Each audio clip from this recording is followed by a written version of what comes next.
अब हम आगे बढ़ते हैं क्वेश्चन नंबर 23 की तरफ। 23rd question is a fantastic question and ये मैंने खुद से मार्क भी किया हुआ है, इसको आप गौर से देखिए, मैंने थोड़ा जूम कर दिया है। तो हमें एक लंबी सी एक्सपेंशन दी हुई है, 1 minus 2x plus 3x square minus 4x cube up till infinity, और इसकी पावर भी अजीब सी कोई -5 पावर है ना। और इस अजीब से एक्सप्रेशन में हमें कोएफिशिएंट ऑफ x की पावर 5 निकालना है, ठीक है ना। ये क्वेश्चन आधे बच्चे तो देख के ही भाग जाते हैं, ठीक है ना। तो हमें वो नहीं करना, हमें क्वेश्चन को अगेन ढंग से हमें समझना है, हमें भागना नहीं है क्वेश्चन से, ठीक है ना। Question will be using the most simplest facts of theory, we just have to have the courage to face the question, ठीक है ना।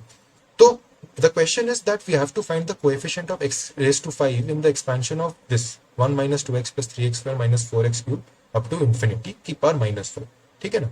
आप पहले -5 पावर को छोड़ो, आप इस सीरीज को देखो, है ना। ये जो सीरीज, जो लंबी चौड़ी सीरीज दी हुई है इसके अंदर 1 minus 2x plus 3x square up till infinity, आप इस सीरीज को देखो। अब ध्यान से देखो इस series.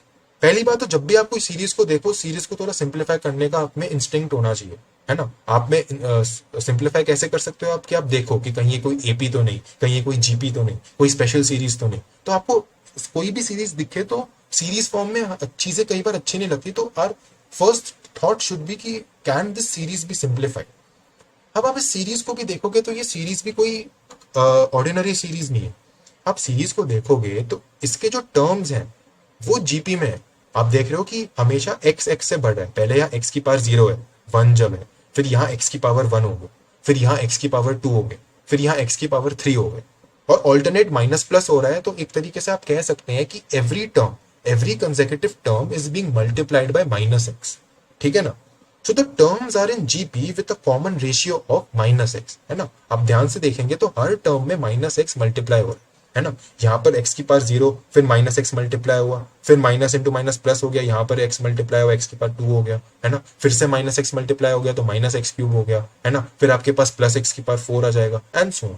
So the variable terms of this, जो वेरिएबल है, जो इस टर्म जो है इस सीरीज की, वो terms are in GB with common ratio -x. Consecutively, every term is being multiplied by -x. But ये प्रॉपर जीपी नहीं है, बिकॉज जो कोएफिशिएंट्स हैं वो एक एपी में है ना। कोएफिशिएंट्स आप देखेंगे तो वो एक अरिथमेटिक प्रोग्रेशन बना रहे हैं, 1 2 3 4 5 एंड सो ऑन, ठीक है। तो this is a very very special series where the terms are in GP, है ना। टर्म्स जो है वो तो ज्योमेट्रिक प्रोग्रेशन में है, आप मल्टीप्लाई कर रहे हैं कॉमन रेशियो -x से, बट जो कोएफिशिएंट्स हैं वो एक अरिथमेटिक प्रोग्रेशन में है, जो कि है 1 2 3 एंड सो ऑन, ठीक है ना। ये एक बहुत ही स्पेशल सीरीज होती है जो आप सीक्वेंस सीरीज चैप्टर में पढ़ेंगे, जिसका नाम है AGP, which is called an arithmetico geometric progression, ठीक है ना। It's a very well defined series, ये कोई नई बात नहीं है, आपको पता ना हो तो मैं आपको इसमें बता रहा हूँ, या आप लिख भी लीजिए, आप इसको याद भी कर लीजिए, ये अनगिनत जगहों पर काम आता है, ठीक है ना।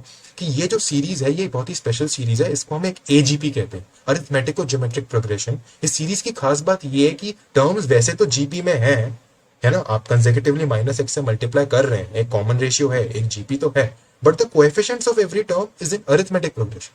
Terms are in GP but the coefficients are in AP and hence the series is called AGP, ठीक है ना।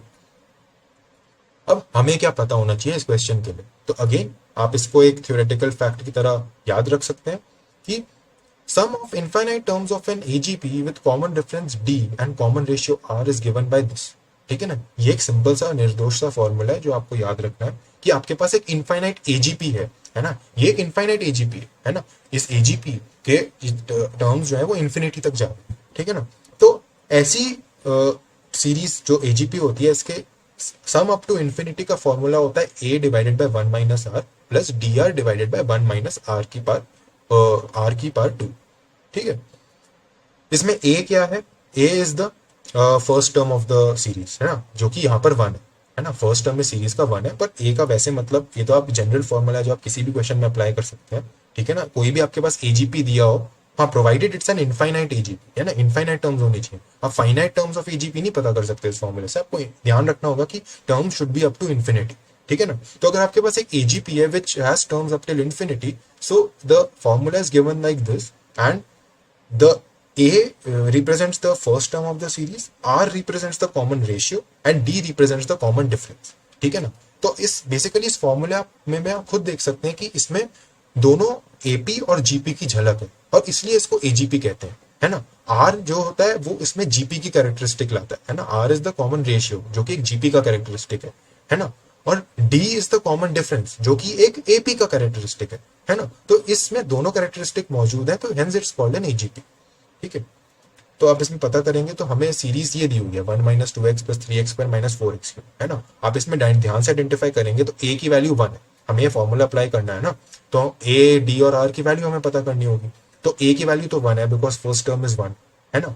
डी की वैल्यू भी 1 है, कॉमन डिफरेंस 1 ही है ना। 1 2 3 4 जो एपी में कोएफिशिएंट्स हैं वो सब 1 से आगे बढ़ रहे हैं है ना। So the common difference is basically equal to how much? 1, right? So 1 2 3 4 and hence d is equal to 1.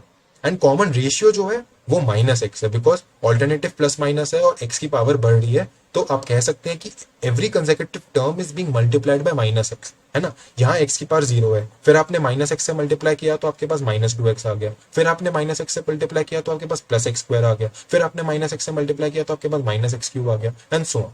So a की वैल्यू 1, d की वैल्यू 1, r की वैल्यू -x। आपको और कुछ नहीं करना, आपको इस फॉर्मूले के अंदर रख देना है ए डी और आर की वैल्यू। आप सिंप्लीफाई करेंगे है ना और आपके पास आ जाएगा ये। ठीक है, आर की वैल्यू -x है तो आपके पास जो आंसर आएगा वो भी एक्स के टर्म्स में आएगा। तो आपके पास आ जाएगा a/1 - r है ना। तो a/1/1 -r यानी +x हो जाएगा ये, तो 1/1 + x plus AR into 1 - r का होल स्क्वायर। तो you will get this, and once you simplify it, the final answer that you will get is 1 divided by 1 plus x raised to 2। ठीक है, 1 divided by 1 plus x का whole square. आप इसको एक फॉर्मूले की तरह भी याद रख सकते हैं because this is a very common series. ये जो 1 - 2x + 3x² - 4x³ ये अपने आप में बहुत ही प्रसिद्ध सीरीज है और इसको आप एक फॉर्मूले की तरह भी रख सकते हैं कि the sum up to infinity of this series is equal to 1 divided by 1 plus x का होल स्क्वायर। ठीक है ना। अब बस फर्क यही है कि जो बच्चा स्क्रैच से करेगा उसको टाइम ज्यादा लगेगा, वहीं पर वो बच्चा जो जिसको ये ऑलरेडी ये रिजल्ट्स ये चीजें देखी हुई हैं, जिसको पढ़ा हुआ है, जिसने याद किया हुआ है, उस वो ये वाला क्वेश्चन फटाफट कर ले है ना। And that is what creates a difference in the marks of people. Simple question तो सभी कराते हैं, ये वाले क्वेश्चंस वो होते हैं कि जो बच्चा स्क्रैच से सोचेगा, जिसने कभी देखा भी नहीं होगा, वो कर नहीं पाएगा। पर जिस बच्चे ने ये क्वेश्चन देख रखा है, जिसने ये याद रखा है सीरीज को, तो वो फटाक से कर लेगा इस क्वेश्चन को। ठीक है, तो इस सीरीज का जो सम है वो आ गया आपके पास 1 divided by 1 plus x का होल स्क्वायर एंड ये सीरीज का सम। अब आप पूरे की पावर -5 ले लीजिए बिना किसी हिचकिचाहट के, है ना। तो इसकी पावर -5 यानी इसकी पावर -5। ठीक है, 2 डिनोमिनेटर में है तो ये ऊपर आएगा तो -2 बन जाएगा। -2 into -5 कितना होता है? 10। तो ये जो लंबी चौड़ी सीरीज दी हुई थी जिसको देख के हर बच्चा घबरा रहा था, ये सिंप्लीफाई होके और कुछ नहीं, दिस इज 1 plus x की power 10, this is nothing else plus 1 plus x की पावर 10। तो ये जो हम सीरीज जो थी, ये जिसमें हमें x की पावर 5 को कोएफिशिएंट पता करना है, this entire series is nothing but 1 plus x की होल की पावर 10। ठीक है ना। और ऐसी बाइनोमियल सीरीज में तो हम जानते हैं कि कोएफिशिएंट किसी भी टर्म का कैसे पता करते हैं। 1 plus x की पावर 10 है, इसमें तो कोएफिशिएंट ऑफ x की पावर 5 कितना हुआ? 10c5 सिंपली, है ना। 1 plus x की पावर n में x की पावर n का कोएफिशिएंट क्या होता है? एक्स 1 plus x की पावर n में x की पावर r का कोएफिशिएंट क्या होता है? NCR, है ना। तो x की पावर 5 का कोएफिशिएंट क्या हुआ? 10c5, है ना।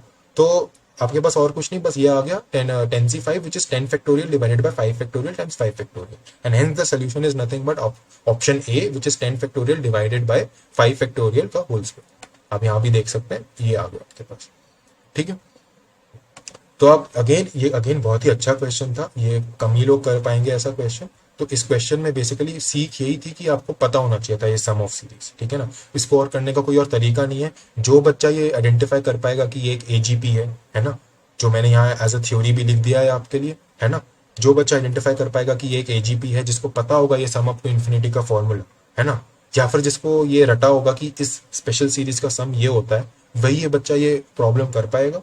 And after using this formula, after applying this result, this entire complex looking series simplifies to nothing but 1 plus x की पावर 10, है ना। एंड 1 plus x की पावर 10 में x की पावर 5 का कोएफिशिएंट पता है तो कोई भी कर ले, है ना। वो हमें पता ही है 10c5 होता है एंड आपके पास उससे आंसर आ गया। ठीक है, तो ये था। अब हम आगे बढ़ते हैं अगले क्वेश्चन की तरफ। They again this for the question from IPM Indore 18। आप देख रहे हैं कि जैसे जैसे साल बढ़ रहा है तो क्वेश्चन का लेवल तो बढ़ता ही है ना। आपको और कुछ नहीं करना, बस हर क्वेश्चन से आपको लर्निंग लेते जाना है, जो भी प्रीवियस ईयर के हो।